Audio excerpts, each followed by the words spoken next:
Hello दोस्तों, welcome to commerce educators. Last class में आप लोगों ने क्या पढ़ा था सर? लास्ट क्लास में ना हम लोगों ने chapter number 2 financial statement start कर दिया था। कौन सा? Financial statement. मतलब हमने P&L और बैलेंस शीट का फॉर्मेट सीखा था। सर हमें फॉर्मेट क्यों सीखना पड़ा नया? क्योंकि जो इंड एस के अकॉर्डिंग आप अकाउंटिंग करते हैं, आप अपने जो डेटा रिकॉर्ड करते हैं, जिन कंपनीज पर इंड एस एप्लीकेबल है उनको अपना P&L और बैलेंस शीट का फॉर्मेट है ना थोड़ा अलग तरीके से बनाना पड़ता है। उसी P&L और बैलेंस शीट के फॉर्मेट को हमने कल डिस्कस किया था। आई होप आप लोगों ने रिवाइज किया होगा। हम क्या कर लेते हैं, हम भी एक बार रिवाइज कर लेते हैं, फिर हम आज का क्लास कंटिन्यू करते हैं। तो सबसे पहले बात, ये हम सीख क्यों रहे हैं? हम तो सीख के आए थे ना सर इंटर में। जो तुम इंटर में सीख के आए थे वो शेड्यूल 3 था। अभी भी शेड्यूल 3 है, बट शेड्यूल 3 का वो क्या था? डिवीजन 1, जहां पर आपको उन कंपनीज के लिए जो अकाउंटिंग स्टैंडर्ड्स फॉलो करते हैं उनके लिए आपको बैलेंस शीट और P&L का फॉर्मेट सिखाया जाता था। अब उन कंपनीज के लिए आपको सिखाया जा रहा है जो कंपनीज इंड एस फॉलो करती है। जिन कंपनीज पर इंड एस एप्लीकेबल है उन कंपनीज को अपना P&L और बैलेंस शीट कैसे प्रिपेयर करना है। बिल्कुल सर, पार्ट 1 वही बैलेंस शीट, पार्ट 2 वही P&L, उसमें कोई दिक्कत नहीं है। ओके, सेम है, बस हाँ schedule 3 division 2 for end S है ना। जिन कंपनीज पर इंड एस एप्लीकेबल है उसके लिए शेड्यूल 3 डिवीजन 2 का फॉर्मेट एप्लीकेबल होगा। P&L का फॉर्मेट हमने कल बात नहीं किया था, हमने बात किया था बैलेंस शीट का फॉर्मेट। बैलेंस शीट में हमको क्या करना होता है? कंपनी का नाम दे देना होता है। भैया कंपनी का नाम AM लिमिटेड। Okay, balance sheet as at जो भी डेट आएगा, जिस दिन आप बैलेंस शीट बना रहे हो, 31 मार्च, सपोज करो 2027 की बैलेंस शीट बना रहे हो, 31 मार्च 2027 की, तो आपको क्या करना होंगे? कौन कौन से ईयर के डेटा के लिए प्रिपेयर करना होगा बैलेंस शीट? एक तो 31 मार्च, 31 मार्च 2027 के लिए, और एक प्रीवियस ईयर के लिए भी 31 मार्च 2026। और आगे जाके कभी सीखेंगे कि 1 अप्रैल 2025 के लिए भी हमें बैलेंस शीट प्रिपेयर करना होगा। लेकिन ये हम आगे कभी जाकर सीखेंगे। 1 अप्रैल 2025 कब करना होगा, ये सब बातें कब होगी? ये बातें होगी इंड एस 8 के अंदर। इंड एस 8 के अंदर सीखेंगे। है क्या सर हमारे सिलेबस में इंड एस 8 है? बिल्कुल है। तो अभी तो फिलहाल हम क्या देख रहे हैं? 31 मार्च 2027 करंट ईयर, 31 मार्च 2026 प्रीवियस ईयर, और उससे भी एक पहला साल, या यूं कहे प्रीवियस ईयर का ओपनिंग बैलेंस शीट अपने को शो करना होता है। 1 अप्रैल 2025 का हम शो करेंगे। कब? अगर वो हमको इंड एस 8 कहेगा तो। ओके, वो कब कहेगा वो सब बातें बाद में होंगी, अभी नहीं होगी।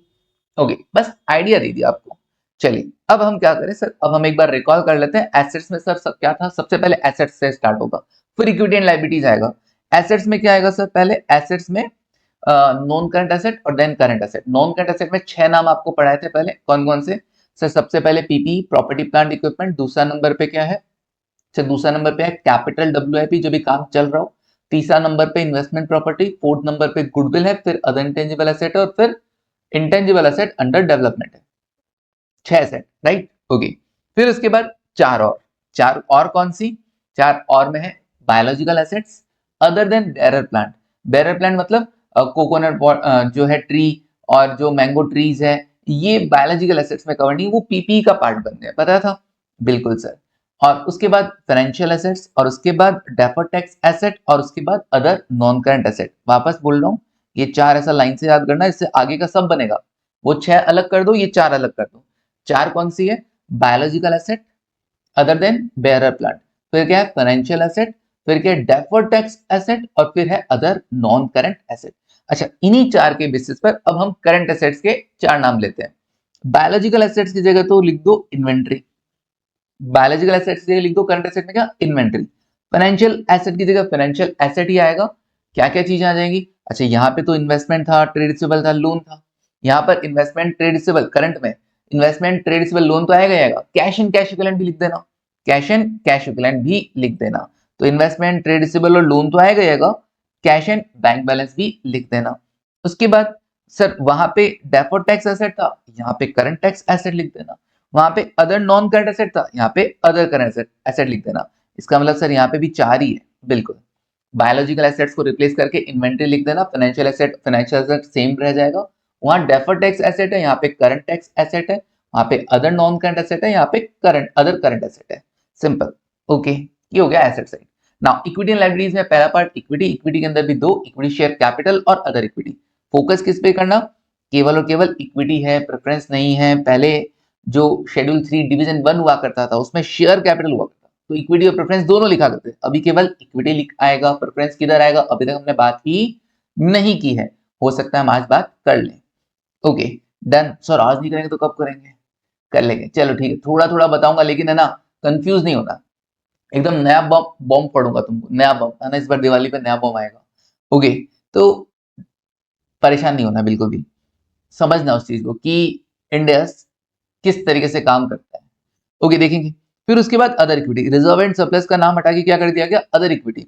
अदर इक्विटी में रिजर्व एंड सरप्लस शामिल है, लेकिन और भी काफी चीजें शामिल है, जैसे हमने कल बात किया था वो क्रेडिटर 2 लाख रुपए, उसको अगर हम फिक्स नंबर ऑफ शेयर्स दे रहे हैं, फिक्स नंबर ऑफ शेयर्स अगर देते हैं तो वो इक्विटी इंस्ट्रूमेंट का पार्ट होगा, तो वो किधर आएगा, अदर इक्विटी में आएगा। वो क्रेडिटर किधर आ जाएगा फिर, अदर इक्विटी में, क्योंकि हमने उसके साथ कॉन्ट्रैक्ट कर रखा है to issue fix number of equity shares, कि हम इक्विटी शेयर्स देंगे। अरे वाह, फ्यूचर में इक्विटी देने का वादा किया ना, फिक्स नंबर, वेरिएबल दोगे तो लाइबिलिटी है, फिक्स दोगे ना तो भैया फिर उसके केस में आपका वो क्या हो गया है, अदर इक्विटी में चला जाएगा, इक्विटी इंस्ट्रूमेंट है।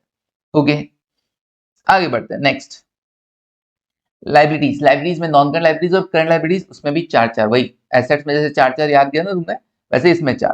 क्या क्या, सबसे भिड़ते ही फाइनेंशियल लाइबिलिटीज, फाइनेंशियल लाइबिलिटीज जिसमें बोरिंग्स वगैरह, जैसे डिबेंचर हुआ, लोन वगैरह हुआ, क्योंकि इसके रिगार्डिंग हम क्या है, कॉन्ट्रेक्चुअली ऑब्लिगेशन है हम पर कि हमको उस पर कैश देना है। ओके ये तो था फाइनेंशियल लाइबिलिटीज का डेफिनेशन। ट्रेड पेबल है, ओके उसके बाद अदर फाइनेंशियल लाइबिलिटीज है। फिर उसके बाद और तीन नाम क्या क्या है, एक प्रोविजन है, एक डेफर्ड टैक्स लायबिलिटी और एक अदर है। सर ये तो कॉमन है ना, वहां पे डीटीए था, यहाँ डीटीएल आ गया, वहां पे अदर था, यहाँ पे भी अदर आ गया, बस वहां पे बायोलॉजिकल एसेट था, यहाँ पे प्रोविजन आ गया, वहां पे फाइनेंशियल एसेट था, यहाँ पे फाइनेंशियल लायबिलिटी आ गया, बिल्कुल। ऐसे ही करंट लायबिलिटीज में, करंट लायबिलिटीज में भी बढ़ते ही सबसे पहले फाइनेंशियल लायबिलिटीज, उसके बाद वही प्रोविजन, वही, अच्छा वहां डेफर्ड टैक्स लायबिलिटी, इधर करंट टैक्स लायबिलिटी, और फिर अदर। मतलब बड़ा इजी है सर, लॉन्ग टर्म में मतलब नॉन करंट के अंदर तो आपको लिखना है deferred tax, non current asset है तो deferred tax asset, non current liability है तो डेफर्ड टैक्स लायबिलिटी। ऐसे ही करंट में क्या लिखना है, करंट टैक्स एसेट या करंट टैक्स लायबिलिटी। अगर ऑब्वियसली एसेट है तो करंट टैक्स एसेट जाएगा, लायबिलिटी है तो करंट टैक्स लायबिलिटी जाएगा। एसेट पहले लिखी जाएंगी, लायबिलिटीज बाद में लिखी जाएंगी। ओके आई थिंक आपको ये वाली चीज रिकॉल हो गई होगी, है ना। अब क्या करें सर, अब वो एक बार वो डिटेल सर डेफिनेशंस वगैरह बिल्कुल बताता हूँ। पीपीई क्या होता है sir, PPE are the tangible items, इनको देख सकते हो, छू सकते हो, क्यों रख रखे हैं अपने पास, help for use in the production और सप्लाई ऑफ गुड्स और सर्विसेज, सेकंड, या फिर और लगा के, ऐसा तीनों का नहीं, और लगाना है बीच में, और फॉर रेंटल टू अदर्स और for administrative purpose and expected to be use for more than one accounting period, these are PPE. Okay PPE के एग्जांपल लैंड हो गया, प्लांट मशीनरी हो गया, व्हीकल्स हो गया, बिल्डिंग हो गया, फर्नीचर पिक्चर हो गया, और कंप्यूटर एंड आईटी इक्विपमेंट हो गया। उसके बाद पीपी इंक्लूड्स, पीपी में क्या शामिल है, PP includes bearer plant. Okay bearer plant मतलब मैंगो ट्री, एप्पल ट्री, है ना, बताया था, कोकोनट ट्री, रबर ट्रीज, ये सब क्या है, ये बेरर प्लांट है। क्यों सर, ये भी क्या करते हैं, ये इन्वेंट्री प्रोड्यूस करते हैं, इन्वेंट्री प्रोड्यूस करते हैं। Okay they are accounted as PPE, याद रखना पीपीई में काम आएगा, इंडेक्स 16 जब पढ़ेंगे ना तो काम आएगा डेफिनेशन। फिर बात आता है कैपिटल डब्ल्यूआईपी को हमने छोड़ दिया था, हमने कहा ठीक है यार जो एसपीपी अभी अंडर कंस्ट्रक्शन है वो कैपिटल डब्ल्यूआईपी हो गया। फिर तीसरा नंबर पे जो एसेट था इन्वेस्टमेंट प्रॉपर्टी, सर इसमें क्या था, लैंड और बिल्डिंग आएगा। किस लिए रख रखा है तुमने, कैपिटल एप्रिसिएशन तुम्हारा मोटिव है, या फिर रेंटल पे, रेंटल इनकम कमाना। अच्छा रेंटल इनकम जो मिल रहा है वो अपना ऑपरेटिंग एक्टिविटी नहीं है, इसलिए इसको इन्वेस्टमेंट प्रॉपर्टी बोला। अगर मेरा काम ही रेंट पे देना है चीजें, जैसे मेरा काम ही कार रेंट पे देना है, आओ जी हम कार पे रेंट पे देते हैं आप लेके जाओ, तो वो रेंटल जो इनकम होगा ना वो मेरा फिर इन्वेस्टमेंट, वो कार फिर मेरा इन्वेस्टमेंट प्रॉपर्टी नहीं हुआ, वो मेरा पीपी हो जाएगा, क्योंकि पीपी में भी रेंटल लिखा हुआ है और यहाँ पर भी रेंटल लिखा हुआ है। तो डिफरेंस क्या है दोनों के, डिफरेंस केवल ये है कि वो एसेट जो मैं अपने बिजनेस के लिए यूज कर रहा हूँ, मेरा काम ही बिजनेस ही क्या है, रेंट पे देना है, तो वो मेरा पीपी होगा। मेरा बिजनेस नहीं है, ये बाजू वाली प्रॉपर्टी मैंने एमआई ले ली और किराए पे चढ़ा दी, रेंट पे चढ़ा दी, मेरा काम थोड़ा ना भाई साहब, ये कैसी बातें कर रहे हो, मेरा काम पढ़ाना है। तो उस केस में ये मेरी इन्वेस्टमेंट प्रॉपर्टी होगी। ठीक है जी। और वैसे भी ये केवल और केवल लैंड और बिल्डिंग के लिए, कार के लिए नहीं है। ठीक है, चलो अभी देखो आगे, इन्वेस्टमेंट प्रॉपर्टी देखते हैं, सॉरी इंटेंजिबल एसेट। अब क्या देखें, इंटेंजिबल एसेट देखते हैं। इंटेंजिबल एसेट में क्या है सर, इंटेंजिबल एसेट में ऐसा है कि डेफिनेशन देखो, intangible assets are identifiable first comma non monetary asset without physical substance and held for use in, वही तीन काम। तो आइडेंटिफिएबल को हमने समझा था कि आइडेंटिफिएबल कब होगा, या तो सेपरेबल हो या फिर अराइज कैसा हुआ वो एसेट फ्रॉम कौन सा राइट से, लीगल राइट हुआ, कॉन्ट्रेक्चुअल और other legal rights. Okay, done है। फिर नॉन मॉनेटरी का होता है जिसका रिकवरेबल अमाउंट फिक्स नहीं होता, वो नॉन मॉनेटरी हो गया, एग्जांपल गुडविल हो गया, पेटेंट हो गया, ट्रेडमार्क हो गया, कॉपीराइट हो गया। बायोलॉजिकल एसेट क्या होता है, कोई भी लिविंग एनिमल्स और plant other than bearer plant, ये बायोलॉजिकल एसेट्स में आएगा। फाइनेंशियल एसेट क्या होगा, फाइनेंशियल एसेट हो गया एक तो cash and bank balance itself, वो फाइनेंशियल एसेट होता है। दूसरा क्या होता है, equity instrument of another entity, तो लिखा equity instrument of another entity. तीसरा कॉन्ट्रेक्चुअल राइट हो, कहीं पे किसी कॉन्ट्रैक्ट में अपने को राइट हो टू रिसीव कैश या अदर फाइनेंशियल एसेट, तो वो हमारा क्या हो जाता है, फाइनेंशियल एसेट होता है। इसमें एग्जांपल ट्रेड रिसीवेबल हो गया, किसी को लोन दिया तो पैसा आएगा कि नहीं आएगा, आएगा सर। इन्वेस्टमेंट इन डिबेंचर, इन्वेस्टमेंट डिबेंचर, पैसा इन्वेस्ट किया है तो वापस रिडीम भी दोगा, पैसा आएगा कि नहीं आएगा, बिल्कुल आएगा। एफडी में लगाया तो वापस मैच्योरिटी आएगी कि नहीं आएगी, आएगी सर, पैसा आएगा। इंटरेस्ट रिसीवेबल, बिल्कुल पैसा आएगा। ये financial asset, other financial asset में आ जाएगा ना 10 बार, क्योंकि लोन का तो अलग से है, इन्वेस्टमेंट भी अलग से है, ट्रेड रिसीवेबल भी है, ये भी इन्वेस्टमेंट ही हो गया, ये अदर फाइनेंशियल एसेट में आ जाता है, करंट के अंदर है ना। चलिए, डेरिवेटिव कॉन्ट्रैक्ट, कोई डेरिवेटिव कॉन्ट्रैक्ट करके फ्यूचर ऑप्शन कर रखे हैं आपने, वहां पे अगर आपकी कोई फेवरेबल पोजीशन है तो यस, वो भी आपकी फाइनेंशियल एसेट है। देन डेफर्ड टैक्स एसेट कब होता है, जब आपका टैक्सेबल प्रॉफिट और अकाउंटिंग प्रॉफिट में डिफरेंस अराइज होता है due to temporary difference. Temporary difference को और आगे जाके डिटेल में पढ़ेंगे क्या होता है, बाकी अभी बता देता हूँ, जैसे डेप्रिसिएशन हुआ या और भी कोई आइटम हुआ, कोई भी आइटम ऐसा जो कह रहा है कि भैया मैं कह रहा हूं कि आज खर्चा, जैसे मान लो मैंने कहा 10,000 का एक्सपेंस अकाउंट्स बुक्स में आज ही मानते हैं, इनकम टैक्स वाला कहता है नहीं जी हम 5 साल में 2-2 हजार करके मानेंगे, तो मान तो रहा है ना खर्चा। तो यही चीज जनरेट करती है टेम्परेरी डिफरेंस। टेम्परेरी, अब मैं कहूंगी अकाउंट वाला मान रहा है 10,000 खर्चा, इनकम टैक्स वाला बोलता है कि मैं तो खर्चा ना आज बनू ना कल, वो टेम्परेरी डिफरेंस नहीं होता, उसको हम बोलेंगे other than temporary difference, permanent नहीं बोलेंगे। AS 22 में तो परमानेंट डिफरेंस बोलते थे, यहाँ पे हम बोलेंगे अदर देन टेम्परेरी डिफरेंस। तो उसकी वजह से नहीं, टेम्परेरी डिफरेंस की वजह से जो अकाउंटिंग प्रॉफिट और टैक्सेबल प्रॉफिट में डिफरेंस आ रहा है, जिसकी वजह से हमको अगर टैक्स ज्यादा देना पड़ा क्योंकि टैक्सेबल प्रॉफिट ज्यादा आ रहा था, तो वो हमारी डेफर्ड टैक्स एसेट हम शो करेंगे कि भैया हमने टैक्स ज्यादा दिया है, इनकम टैक्स वालों के कहने पर कोई ना आगे वसूल करेंगे, will recover in future. Okay, current tax asset क्या होता है, सिंपली करंट के लिए जितना बनता है उससे ज्यादा अगर दे दिया तो करंट टैक्स एसेट बन जाएगा। फाइनेंशियल लायबिलिटी क्या है, कॉन्ट्रेक्चुअल ऑब्लिगेशन टू पे या डिलीवर कैश और other financial asset. Derivative contract जहाँ पे अनफेवरेबल सिचुएशन हो, पोटेंशियली अनफेवरेबल हो। और contract to issue variable number of equity share, variable number of equity share. Creditors थे जहां पे हमने उनको बोला था कि हम आपको शेयर्स देंगे, इक्विटी शेयर्स देंगे, कितना देंगे वो नहीं है, जितना आपका पेमेंट है उस टाइम जो भी शेयर का भाव होगा उसके हिसाब से आपको शेयर इश्यू कर दिए जाएंगे, तो उस केस में क्रेडिटर्स फाइनेंशियल लायबिलिटी होगा। ओके, लेकिन अगर फिक्स नंबर ऑफ शेयर्स की बात कर दी गई है कि भैया हम आपको इतने ही शेयर देंगे what ever the price in the market, तो उस केस में फिर ये इक्विटी इंस्ट्रूमेंट हो जाएगा, फिर ये लायबिलिटी नहीं कहलाएगा, फिर ये क्या कहलाएगा, इक्विटी इंस्ट्रूमेंट। इक्विटी कैपिटल में नहीं लिखना क्योंकि अभी शेयर इश्यू हुए नहीं है, तो ये अदर इक्विटी का पार्ट बन जाएगा। Okay sir, done. Deferred tax liability वही अकाउंटिंग इनकम और टैक्सेबल इनकम में डिफरेंस है, लेकिन इस बार टैक्स लायबिलिटी कम बन, टैक्सेबल प्रॉफिट क्या हो रहा है, कम था। टैक्सेबल प्रॉफिट कम था तो गवर्नमेंट ने हमसे कम टैक्स लिया, मैंने कहा भैया अभी तो नहीं ले रहे तुम, लेकिन ये ऐसी टैक्स लायबिलिटी है जो आगे जाके मेरे को राइज होगी, तो ये अभी डेफर कर दी गई है लेकिन आगे देना पड़ेगा। ठीक है जी। करंट टैक्स लायबिलिटी मतलब करंट ईयर का जो भी टैक्स बनता है उतना मैंने नहीं पे किया, कम पे किया, तो current tax liability. Done. 15 minute लग गए, रिकॉल करवा दिया, मजा आ गया होगा तुमको, है ना। चलो अभी हम क्या करते हैं, आज का कंटिन्यू करते हैं, आज का क्लास कंटिन्यू करते हैं। ओके, देखो। ओके, अब आज क्या पढ़ने वाले हैं सर, कल बैलेंस शीट का फॉर्मेट हो गया था, अब आज प्रॉफिट एंड लॉस का फॉर्मेट पढ़ लेते हैं।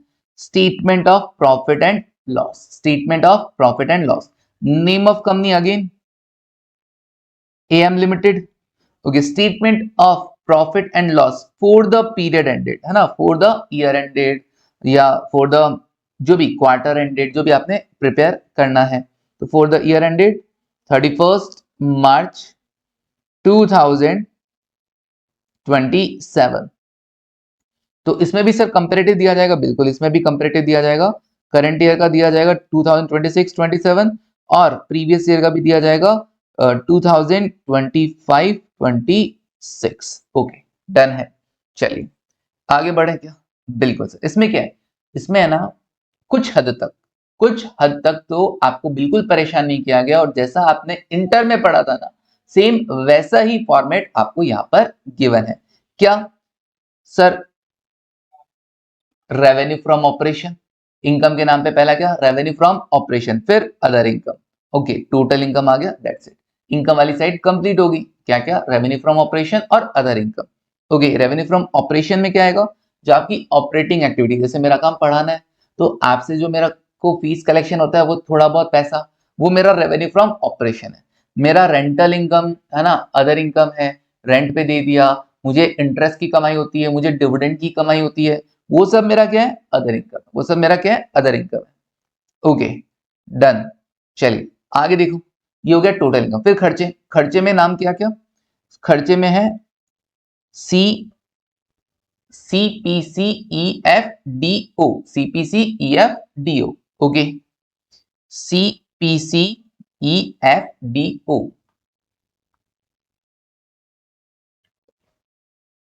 CPCEFDO।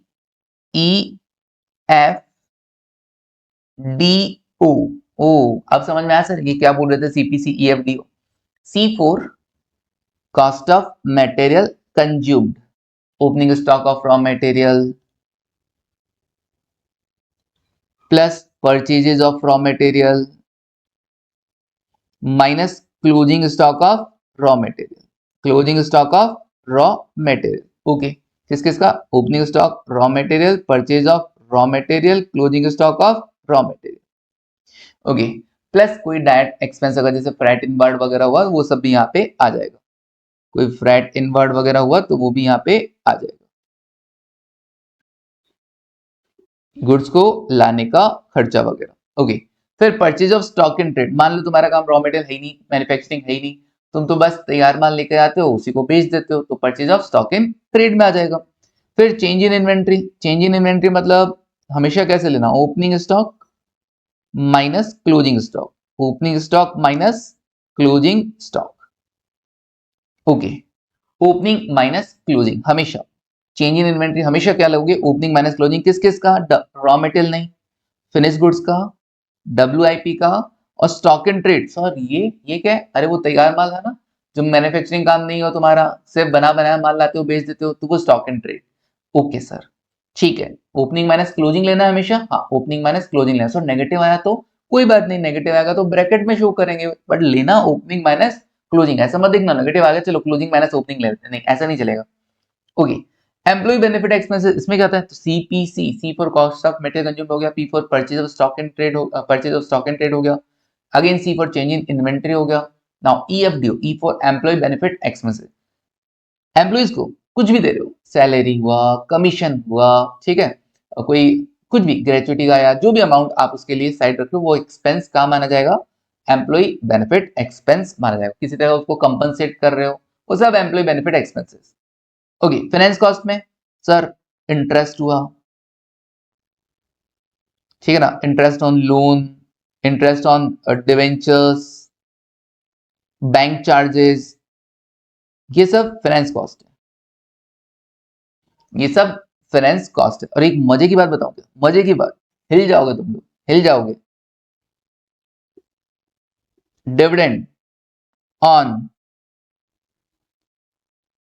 Redeemable preferentials, dividend on redeemable preferentials. Sir dividend तो चार्ज अगेंस्ट प्रॉफिट नहीं होता, एप्रोप्रिएशन ऑफ प्रॉफिट होता है। बचपन में पढ़ा था तुमने, बचपन में। सर बचपन का अभी अभी पास करके आए हैं। Dividend is appropriation of profit, not charge against profit. आपने ही पढ़ाया था, कितनी बार रटवाया था। कंपनी अकाउंट्स के पहले दिन आपने हमको याद है फर्स्ट क्लास में यही बताया था क्या चार्ज अगेंस्ट प्रॉफिट होता है, क्या अप्रोप्रिएशन ऑफ प्रॉफिट होता है। चार्ज अगेंस्ट प्रॉफिट मतलब कोई भी एक्सपेंस जिससे प्रॉफिट्स रिड्यूस हो जाते हैं, और अप्रोप्रिएशन ऑफ प्रॉफिट मतलब प्रॉफिट होगा तभी देंगे। जैसे डिविडेंड, प्रॉफिट होगा तभी डिविडेंड दिया जाता है। आपने हिंदी में भी याद करवाया था लाभांश, लाभ होगा तभी उसका अंश होगा, प्रॉफिट होगा तभी उसका शेयर होगा।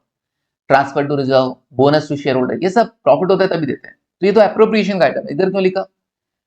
अभी इंडेक्स कहते हैं कि भैया उसके बेस पे ध्यान दो, उसके नेचर पे, उसकी कैरेक्टरिस्टिक पे ध्यान दो।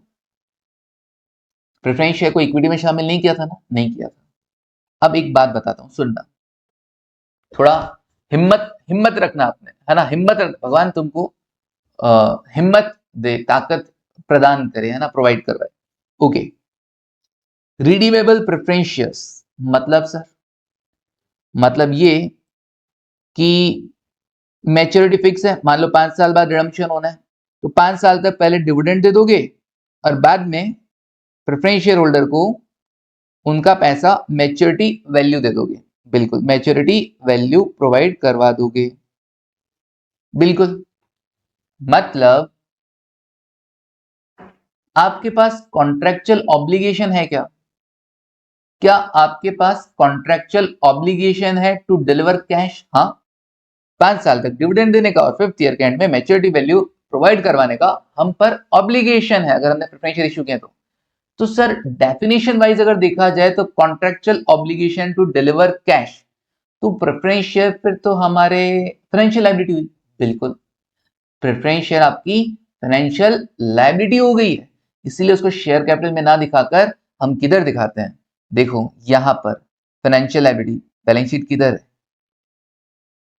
लायबिलिटी साइड में जो फाइनेंशियल लायबिलिटीज आएगी, जो बोरोइंग्स आएगा, उसमें केवल कोई डिवेंचर्स नहीं, केवल कोई डिवेंचर्स कौन से, रिडीमेबल लिख रहा हूं फिलहाल, रिडीमेबल डिवेंचर्स फिलहाल के लिए, और डेप्थ में बाद में जाएंगे। रिडीमेबल डिवेंचर्स ये आता ही आता है, कोई लोन वगैरह आएगा ही आएगा, ठीक है ना, और क्या आएगा, और रिडीमेबल प्रेफरेंस शेयर भी इधर ही आएगा, रिडीमेबल प्रेफरेंस शेयर। अब आपके मन में और सारी चीजें भी आ रही होगी, सर रिडीमेबल हुआ तो क्या होगा वगैरह वगैरह, ये सब अपन फाइनेंशियल इंस्ट्रूमेंट चैप्टर में पढ़ेंगे, अभी डिटेल में नहीं आ सकते वरना वो चैप्टर अभी स्टार्ट हो जाएगा, है ना, थोड़ा सा सीक्रेट बना के रखते हैं अभी। तो फिलहाल एक चीज हमने रिवील की कि भैया रिडीमेबल प्रेफरेंस शेयर किधर आएगा, आपकी बोरिंग्स में आएगा। क्यों?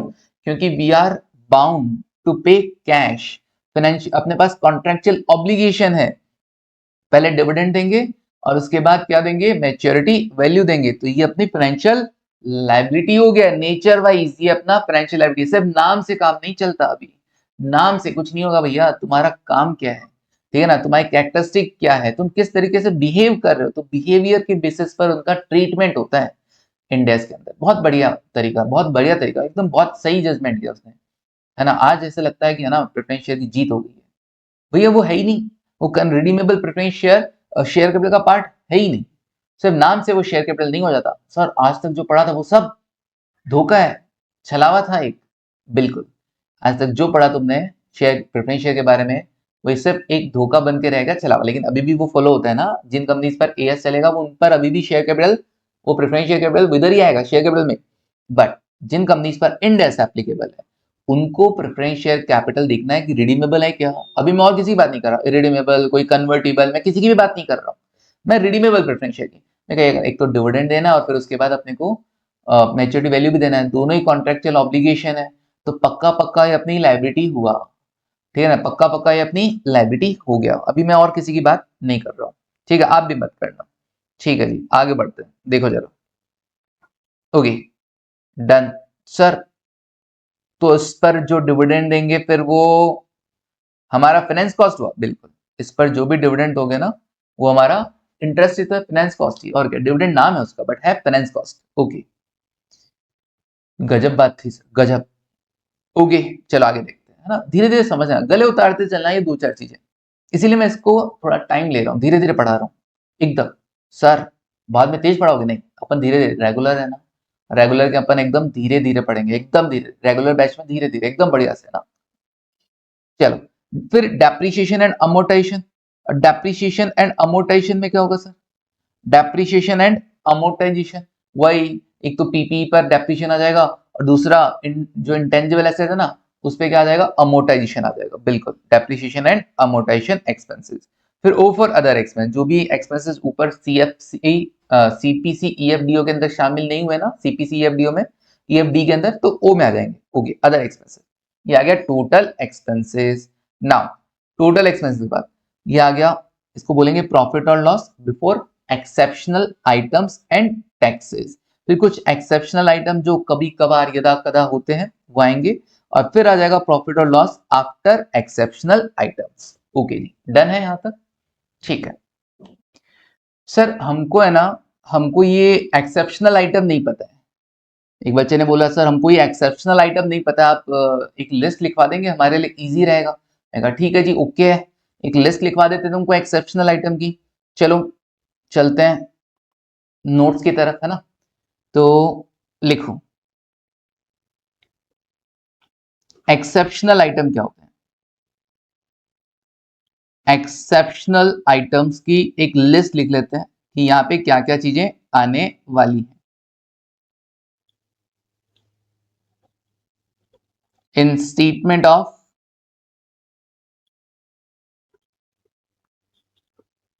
प्रॉफिट एंड लॉस,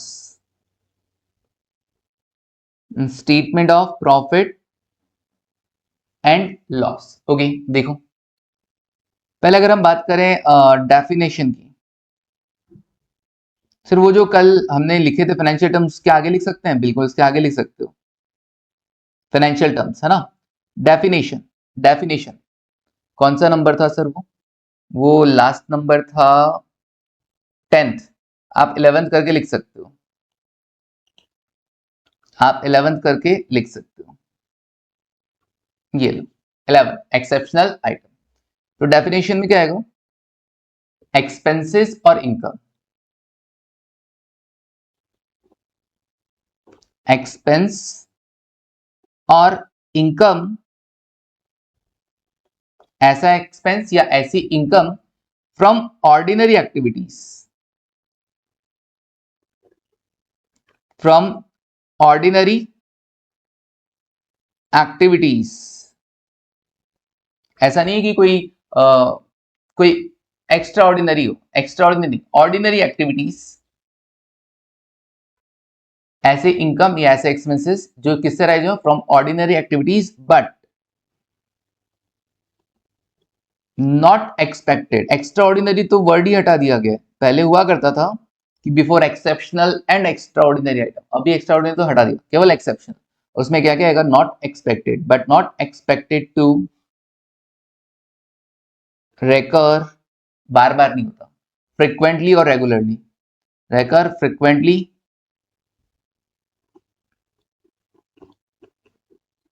फ्रिक्वेंटली और रेगुलरली,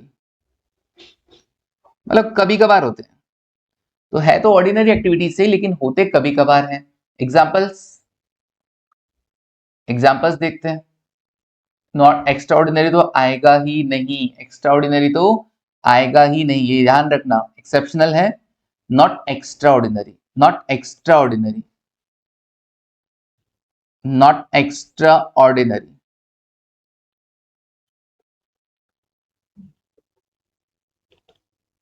नॉट एक्स्ट्रा ऑर्डिनरी, ये सर यहां जगह नहीं हमारे, ठीक है यहां लिख दो, they are not extraordinary, they are not extraordinary. Okay, simple. चलिए डन। सर एग्जाम्पल लिखो, एग्जाम्पल।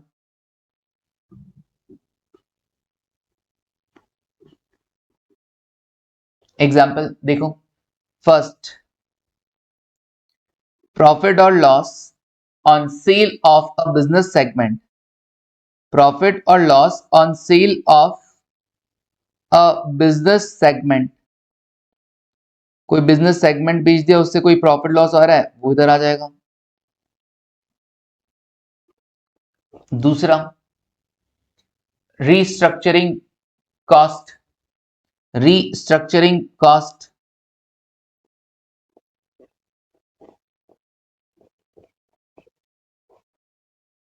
Restructuring cost.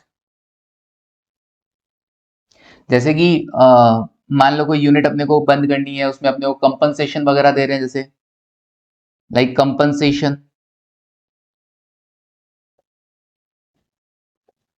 है ना, कंपनसेशन इन वीआरएस स्कीम, ये एग्जांपल हो गया एक तरीके से, वॉलंटरी रिटायरमेंट स्कीम वगैरह। ओके, थर्ड नंबर पे इम्पेयरमेंट लॉस, इम्पेयरमेंट लॉस पूरा एक इंडेक्स पढ़ेंगे अपन इस पर, इम्पेयरमेंट लॉस और रिवर्सल ऑफ इम्पेयरमेंट, और रिवर्सल ऑफ इम्पेयरमेंट। सर ये कब होता है? आसान भाषा में अगर तुमको अभी के लिए बता दूं, मतलब गोली दे दूं, है ना, गोली देने की बात कर रहे हो, आसान भाषा में अगर तुमको बता दूं तो इम्पेयरमेंट लॉस क्या होता है, जैसे कि तुम्हारा अगर किसी एसेट, कोई एसेट है, मान लो कोई पीपी है, पीपीई, तो अगर कोई पीपी है, पीपीई, तो उसका अपन अगर माने कि बैलेंस शीट में बुक वैल्यू कितना है, जिसको हम बोलते हैं कैरिंग अमाउंट, क्या बोलते हैं? Carrying amount. और एक उसका मैं देखता हूं रिकवरेबल अमाउंट कितना है। रिकवरेबल अमाउंट पे अभी अपन बात नहीं कर रहे हैं कि वो कैसे फाइंड आउट होता है, बस समझ लो रिकवरेबल अमाउंट, कि उसको बेचने से कितना मिला, उसको यूज करने से कितना फायदा होगा वगैरह। ओके, रिकवरेबल अमाउंट, चलो सर ये भी बताई दो, टाइम है अपने पास, खूब टाइम है सर, क्या दिक्कत है? कैरिंग अमाउंट कैसा है? कैरिंग अमाउंट आता है सर, देखो ऐसा है, कैरिंग अमाउंट आता है original cost, original cost minus accumulated depreciation. अब तक कितना डेप्रिसिएशन लगा वो हटा दो, that is carrying amount. Okay, तो ओरिजिनल कॉस्ट मान लेते हैं किसी पीपी का 5 लाख, और अब तक का डेप्रिसिएशन 2 लाख, तो इसका कैरिंग अमाउंट कितना निकल के आएगा? 3 lakh, that is book value, carrying amount, book value. Recoverable क्या होता है? रिकवरेबल में ऐसा है,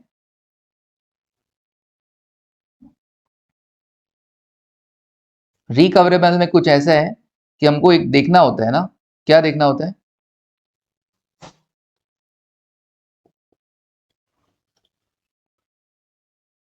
इस पीपी का तुम क्या करोगे? सर हम यूज करेंगे, और यूज में नहीं आई तो बेच देंगे। ओके, तो एक तो होता है अगर आप इसको यूज करते हो तो इसकी वैल्यूएशन कितनी है, मतलब फ्यूचर बेनिफिट्स कितने कमाओगे, उसके अकॉर्डिंग वैल्यू इन यूज निकल कर आएगा। और एक होता है कि अगर आप इसे बेच देते हो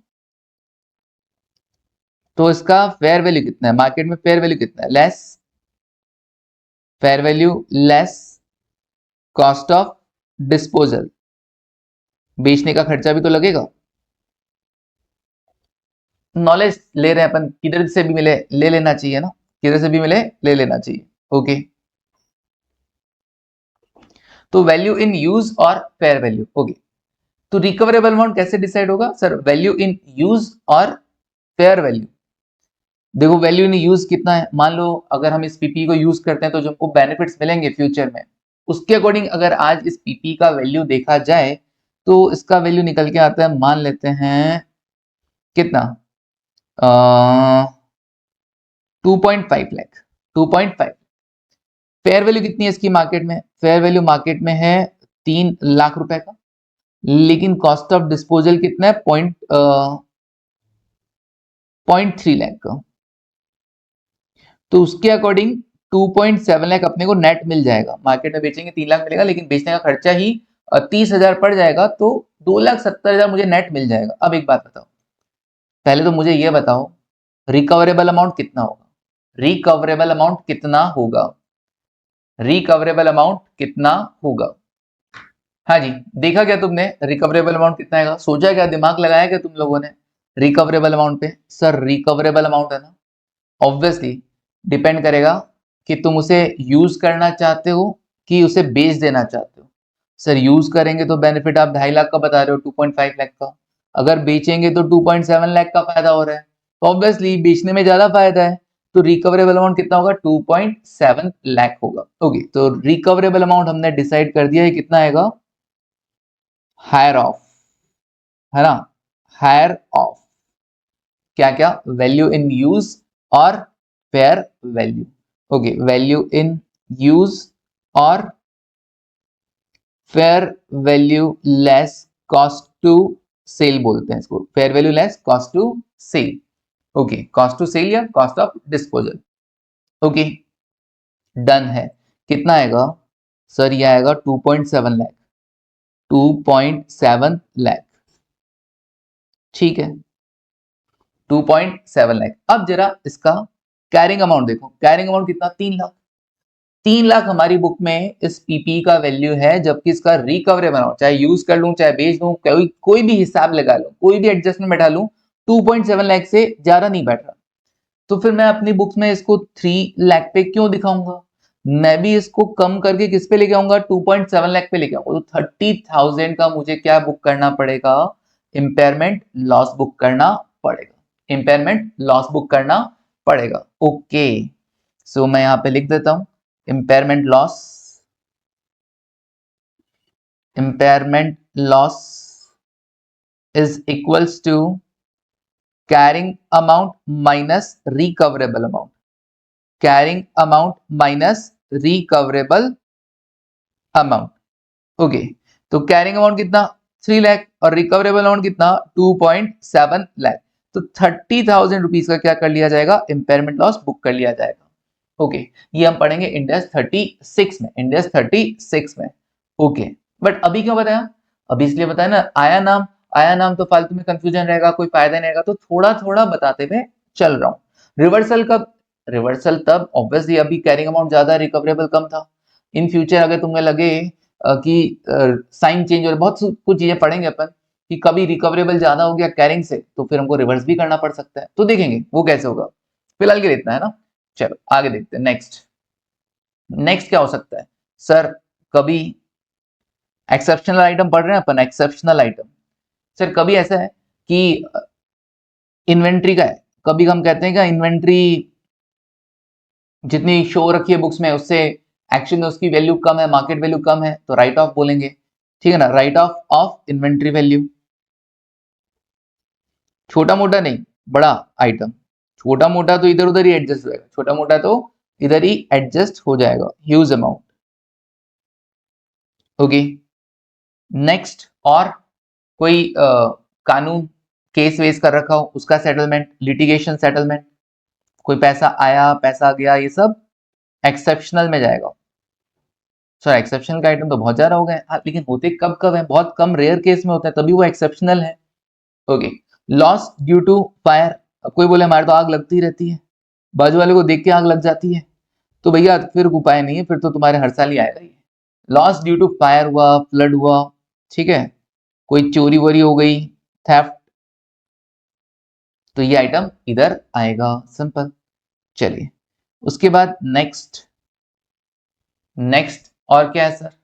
गेन और loss on disposal of PPE.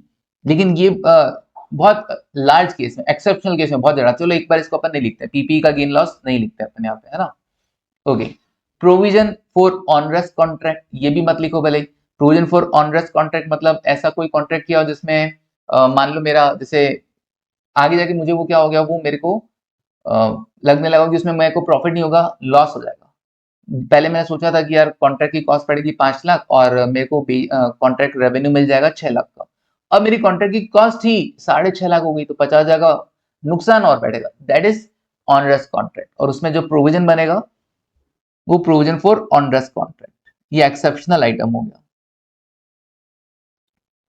Provision for onerous contract, ONEROUS,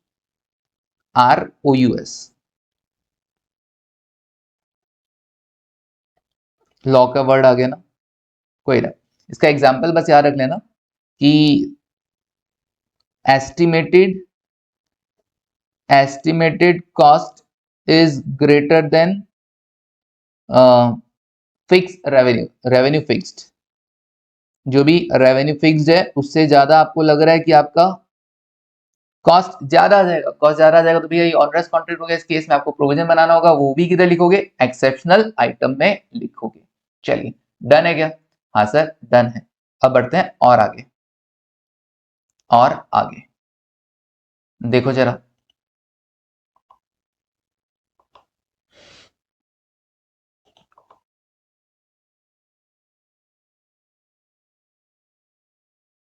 तो एक्सेप्शनल आइटम जान लिए हमने, बिल्कुल सर, एक्सेप्शनल आइटम्स जान लिए हमने।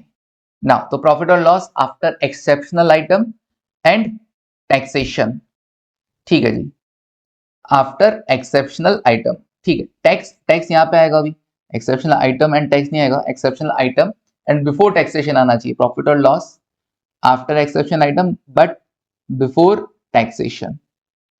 अब टैक्स के आइटम देखो, टैक्स में क्या आएगा, करंट टैक्स, डेफर्ड टैक्स, वो सब हम एएस 22 में भी बात किए में इंटर में, बाकी अपन बात करेंगे किधर, इंड एएस 12 के अंदर, इंड एएस 12 में बात करेंगे current tax asset, current tax liability, deferred tax asset, deferred tax liability, ये सब बातें वहां पे होंगी। ये आ गया प्रॉफिट और loss for the period from the continuing operation, जो काम चल रहा है रनिंग में हो। फिर बात आएगा डिसकंटिन्यूइंग ऑपरेशन, उससे कितनी कमाई है, उसका कितना टैक्स है, उसका कितना प्रॉफिट है, और फिर दोनों को ऐड करके प्रॉफिट और loss for the period, discontinue मतलब जो बंद हो गया। ये आ गया प्रॉफिट और लॉस फॉर द पीरियड।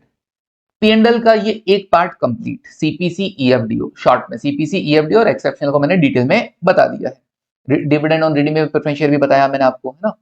अब क्या करें सर, अब एक नई चीज आपके सामने आ रही है, क्या, पीएनडल का सेकंड पार्ट, जिसको हम बोलेंगे है पीएनडल में ही शामिल, लेकिन बोला क्या जाएगा, ओसीआई, क्या बोला जाएगा, ओसीआई, अदर कॉम्प्रेहेंसिव इनकम, बहुत इंपॉर्टेंट है,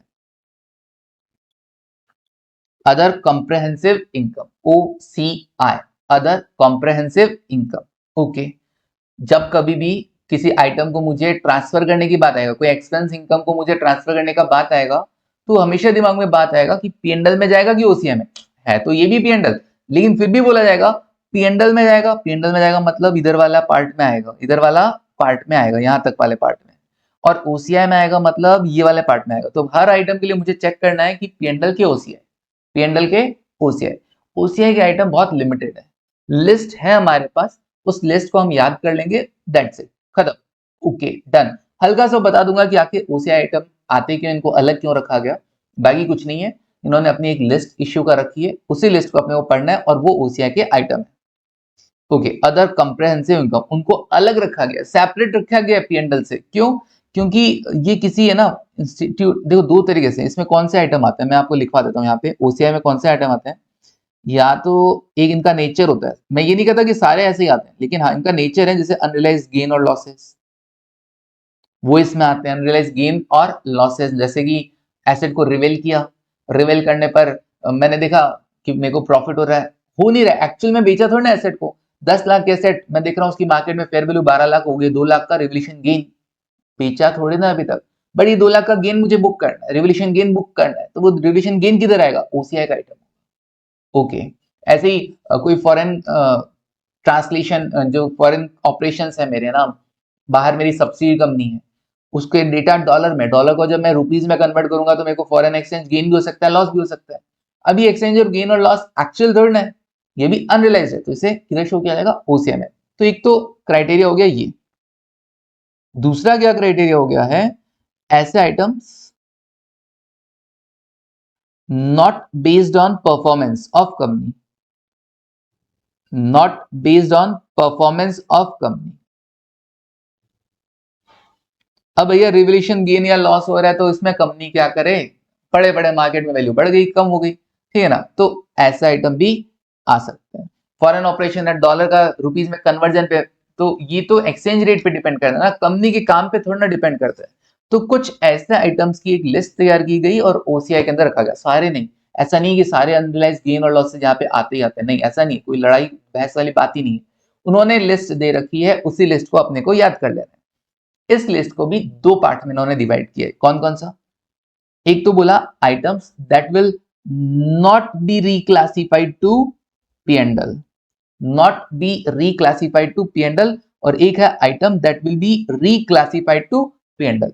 अभी समझते हैं ये क्या चक्कर है ना, ये क्या है सर, ये ओसीआई क्या है सर, पहले तो इनके आइटम की लिस्ट बताएं और फिर ये ओसीआई काम कैसे करता है वो बताएं, बताऊंगा, सब बताऊंगा, टेंशन नहीं। एक बार पढ़ लो कि कुछ आइटम ऐसे होते हैं जो स्पेशल नेचर रखते हैं, वो पीएनएल में ना शो करके किधर शो करेंगे, ओसीआई में। ओसीआई भी पीएनएल का पार्ट है, लेकिन हम बोलेंगे कैसे, वो पीएनएल ये ओसीआई, एक घर में रहते हैं लेकिन दोनों अलग अलग है, एक घर में रहते हैं लेकिन दोनों अलग अलग है, वो पीएनएल और ये ओसीआई। ओके, फिर इन दोनों को ऐड कर देना, ये आपके पास आ जाएगा टोटल कंप्रेहेंसिव इनकम। क्या बोलेंगे, टोटल कंप्रेहेंसिव इनकम। ऊपर वाला फर्स्ट पार्ट पीएनएल वाला, प्रॉफिट और लॉस फॉर द पीरियड, और दूसरा 13 और 14। सर ये नंबर 13 14 एग्जैक्ट जरूरी नहीं है। ओके, तो एक प्रॉफिट और लॉस और दूसरा ओसीआई। ओके, एक तो प्रॉफिट और लॉस, दूसरा ओसीआई, दोनों मिलके क्या बन जाएगा, total comprehensive income. Total comprehensive income. Okay sir, done है। चलिए उसके बाद क्या करना, उसके बाद कुछ नहीं, 3 ईपीएस कैलकुलेट कर देना, EPS for the continuing operation, EPS for the discontinued operation, EPS in total, continued और discontinued. Okay done. Sir OCI सुना, ठीक है, अच्छा लगा। अच्छा क्या लगा सर, अभी समझाओ। हाँ अभी समझाते हैं, रुको पहले एक और आइटम पढ़ लेते हैं जो बैलेंस शीट में छोड़ दिया गया था, other equity. Equity share capital और अदर इक्विटी, है ना। अभी देखो क्या होता है, इक्विटी शेयर कैपिटल का और अदर इक्विटी के लिए देखो, बाकी सब के लिए तो बनेगा नोट्स टू अकाउंट, बाकी सब के लिए तो क्या बनेगा, notes to account, note number.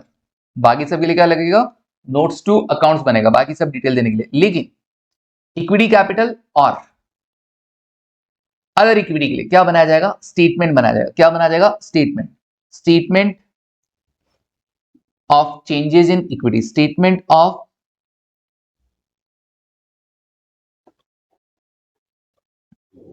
changes in equity।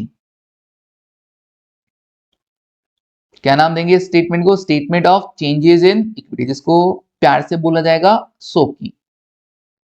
हाँ SOCE, सोकी बोलते हैं प्यार से, दूसरे प्यार से बोलते, तो मैंने कहा मैं प्यार क्यों कम करूं, मैं भी थोड़ा सा प्यार अपना जता ही देता हूं, सोकी। Statement of changes in equity, statement of changes in equity. इसमें क्या आएगा, वही कंपनी का नाम वगैरह और दो स्टेटमेंट, कौन कौन सा, एक तो इक्विटी कैपिटल और अदर इक्विटी। इक्विटी कैपिटल में क्या है, इक्विटी कैपिटल में सिंपली कुछ नहीं, आपके बड़ा सिंपल सा समझना, स्टार्टिंग में कितने इक्विटी थे, ठीक है, ये प्रायर पीरियड को एक बार गोली मारो, क्या है प्रायर पीरियड, इंड एस 8 पढ़ेंगे तब समझ में आता है, इसको भी गोली मारो। सिंपल ये देखो, ओपनिंग में कितना था, सर हाईलाइट कर दो, हाईलाइट करो, बैलेंस एट द बिगिनिंग कितना था, चेंजेस ड्यूरिंग द ईयर कितना है, और बैलेंस एट द एंड कितना है, बैलेंस एट द एंड कितना है, equity capital. Simple, prior period को एडजस्टमेंट होगा वो सब हम बाद में बात करेंगे, अभी की बात नहीं है, ठीक है ना। Changes in equity capital due to prior period errors. Okay, prior period errors किसका पार्ट होगा, इंडेक्स 8 का पार्ट होगा, वहीं जाके देखेंगे प्रायर पीरियड एरर्स किसका पार्ट है, इंडेक्स 8 का, वहीं जाके देखेंगे। इसकी वजह से अगर कोई ओपनिंग बैलेंस में कोई चेंज आता है, मतलब प्रायर पीरियड एरर, मतलब गलती हो गई रे बाबा, पहले सालों में गलती हो गई, तो उसकी वजह से अगर ओपनिंग बैलेंस को आप इफेक्ट कर रहे हो, तो फिर रीस्टेटेड बैलेंस यूज कर लिया जाता है, दैट्स इट, और कुछ नहीं। Now other equity, other equity में क्या क्या आता है सर, रिजर्व एंड सरप्लस तुमको पता है ना, हाँ सर। पहले याद है वो share application money pending allotment हुआ करता था, अलग से नाम लिखा जाता था, हाँ सर आप अलग से सिखाते थे, उसकी एक अलग हेडिंग हुआ करती थी। अब अलग से कोई हेडिंग नहीं है, वो यही आएगा, share application money pending allotment. Okay sir, ये क्या है, equity component of compound financial instrument, financial instrument chapter में पढ़ा जाएगा, एक बार के लिए आप स्किप कर दो, एक बार के लिए आप स्किप कर दो, अभी नहीं बात करेंगे। Equity component of compound financial instrument, ये क्या होता है, हम एक बार के लिए बात नहीं करेंगे। ओके, फिर आगे देखते हैं, reserve and surpluses, reserve and surplus, capital reserve हुआ, सिक्योरिटी स्कीम हुआ, सबका अलग अलग कॉलम बना हुआ है, कोई और रिजर्व को स्पेसिफाई कर देना। रिटेन अर्निंग्स, प्रॉफिट का बैलेंस इधर जाएगा, profit will be transfer to, वो जो होता है ना पीएनएल, पीएनएल में दो पार्ट, पीएनएल ऊपर का, ओसीआई नीचे का, तो दिस वन, पीएनएल का बैलेंस आप किधर ट्रांसफर करेंगे, रिटेन्ड अर्निंग्स में ट्रांसफर कर देंगे, लिख देना पीएनएल। फिर debt instrument through other comprehensive income, okay, through other comprehensive income, फिर equity instrument through other comprehensive income. ये क्या चक्कर है, ये भी कब, जब हम फाइनेंशियल इंस्ट्रूमेंट का चैप्टर पढ़ लेंगे तब ये चीजें हमें पता चलेंगी। मतलब सर ये हम लिख देंगे यहाँ पे फाइनेंशियल इंस्ट्रूमेंट, फाइनेंशियल इंस्ट्रूमेंट का जब हम चैप्टर पढ़ेंगे ना, सर इधर क्यों लिख रहे हैं, ये बहुत जगह पढ़िए, इधर पढ़ लिखो ना यार। फाइनेंशियल इंस्ट्रूमेंट जब हम पढ़ेंगे ना तब सीखेंगे ये, अभी हम इसकी बात नहीं कर रहे हैं। Financial instrument index 32, 109 and 107। Okay, इसको कर देता हूं कॉपी और paste.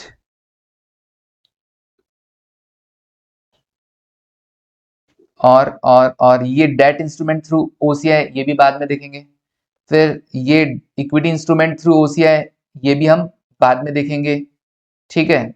Effective portion of cash flow has, ये भी एक्चुअली इसी का ही पार्ट है, ये भी एक्चुअली इसी का ही पार्ट है। Effective portion of cash flow has financial instrument, मतलब कितनी सारी चीजें तो इसी चैप्टर में क्लियर होंगी सर। फाइनेंशियल इंस्ट्रूमेंट अभी हम बात कर ही नहीं रहे हैं, इनकी हम बात ही हमने सुना ही नहीं, इग्नोर मार दिया हमने, नाम सुन के इग्नोर मार दिया। हमने क्या देखा, हमने देखा share application money pending allotment, ये सुना हुआ है सर कि एप्लीकेशन मनी तो रिसीव हो गया, एप्लीकेशन मनी तो रिसीव हो गया है 31 मार्च तक, application money received on 31st March, या you get till 31st March, whatever the year, but shares are not allotted, shares अभी तक आपने अलॉट नहीं किए हैं। कभी कभी हो सकता है ना किसी का आईपीओ आया ही मान लो 29 मार्च को हो, 28 मार्च को हो, तो 28, 29, 30, 31 तक क्या हुआ, पैसा तो आ गया लेकिन शेयर्स अलॉट नहीं हुए हैं। ओके, तो एप्लीकेशन मैंने received but shares are not allotted, यहाँ पे आ जाएगा।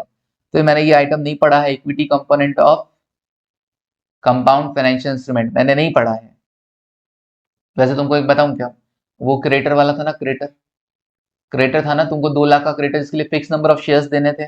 हाँ सर, और कुछ पैसा भी देना था, मान लो कुछ पैसा भी देना था और कुछ इक्विटी शेयर्स भी देने थे, तो वो मेरे लिए क्या हो गया, कंपाउंड हो गया, एक तरीके से कंपाउंड हो गया। तो वहां पे मेरी लाइबिलिटी भी है और इक्विटी भी है, तो इक्विटी वाला पोर्शन इधर आएगा।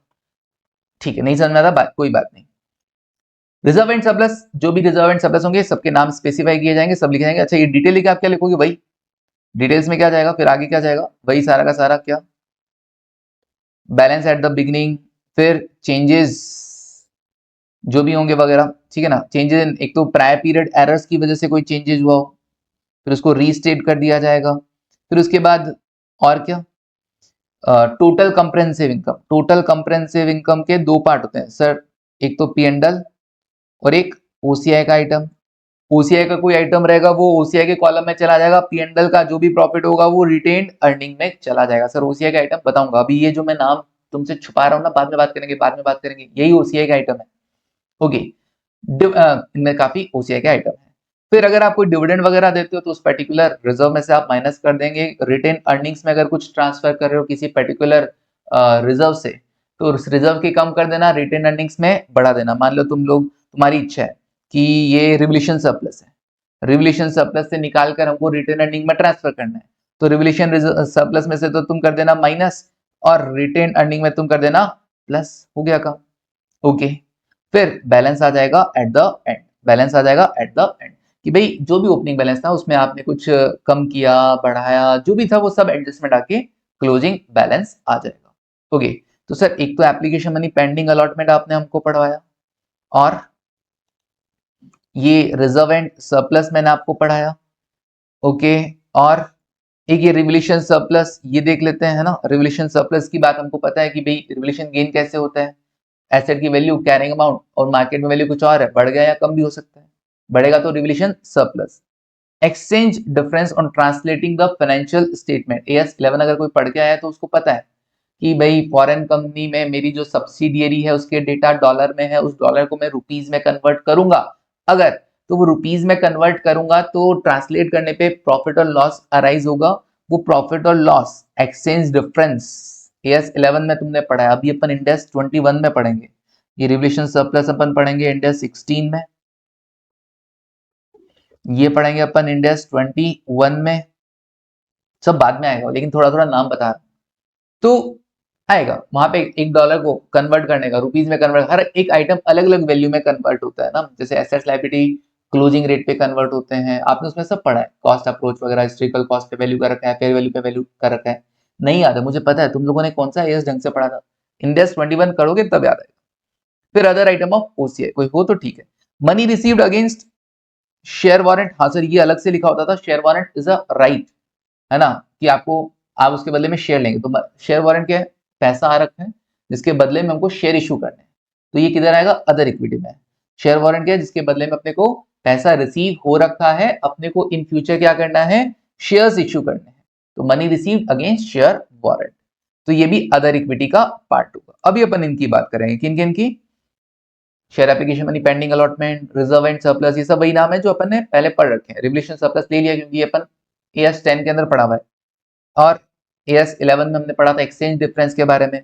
ओके, ऑन ट्रांसलेटिंग, कौन सा, केवल और केवल translating the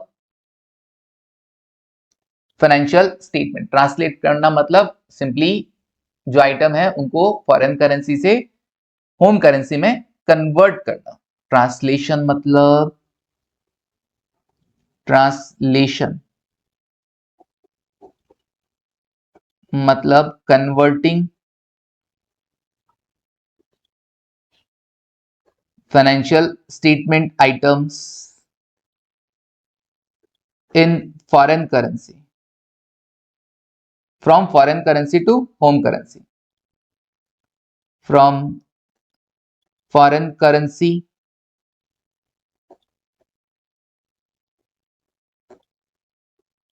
two home currency.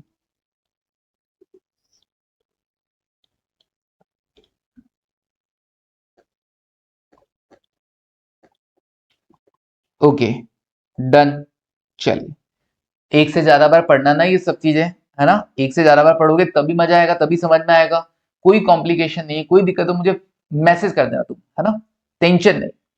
अब क्या करें सर, सर एक काम करेगा, आपने ओसीआई पढ़ाया, फिर अभी अदर इक्विटी पढ़ाया, कोई इन दोनों का कोई मिक्स एग्जांपल ले सकते हो क्या, कोई एक मिक्स एग्जांपल लेते हैं। हम इस पे लेते हैं रिवोल्यूशन गेन पे, ये रिवोल्यूशन सरप्लस इधर शो हो रहा है, ठीक है, और ओसीआई के अंदर भी मैंने कहा एक आइटम, एग्जाम्पल मैंने जब पढ़ाया था तब आपको लिया था अनरियलाइज्ड गेन का, कि रिवोल्यूशन सरप्लस का, तो रिवोल्यूशन गेन अगर कुछ होता है, रिवोल्यूशन गेन अगर कुछ होता है तो उसका ट्रीटमेंट क्या होगा, कैसे वो ओसीआई और अदर इक्विटी आपस में लिंक्ड है, चलो देखते हैं ना। सिंपल, अब भी ये जो प्रॉफिट आ रहा है, प्रॉफिट और लॉस फॉर द पीरियड, वो तो किधर चला जाएगा, वो चला जाएगा रिटेन्ड अर्निंग्स में, प्रॉफिट और लॉस किधर चला जाएगा, रिटेन्ड अर्निंग्स में चला जाएगा। ओके, ओसीआई वाला आइटम किधर जाएगा, ओसीआई में आइटम क्या क्या आएंगे अभी सब बात करेंगे, फिलहाल मैंने आपको बता दिया ओसी का एक आइटम रिवोल्यूशन गेन, और रिवोल्यूशन गेन ओसीआई में कैसे आएगा, कैसे रिवोल्यूशन सरप्लस में शो होगा, आगे जाके उसका क्या होगा जब वो एसेट बेच दी जाएगी वगैरह वगैरह, तो उसके लिए अपन एक एग्जांपल देखते हैं। ओके चलिए एक काम करते हैं कि ओसीआई कैसे काम करेगा और अदर इक्विटी के साथ कैसे वो रिलेट करके काम करेगा वो हम कल पढ़ते हैं ऑलरेडी, वरना क्या हो जाएगा क्लास बहुत बड़ा हो जाएगा। तो how OCI and other equity works, और जो भी बचा हुआ पोर्शन है ये हम कल करते हैं, ओसीआई के आइटम्स क्या क्या हैं वगैरह ये सब हम कल करते हैं। आज जितना पढ़ा है तुम एक बार फिर से रिकॉल करना, कल वाली क्लासेस फिर से रिकॉल करना, कल मिलते हैं, अभी के लिए बस इतना ही, thank you, take care and bye.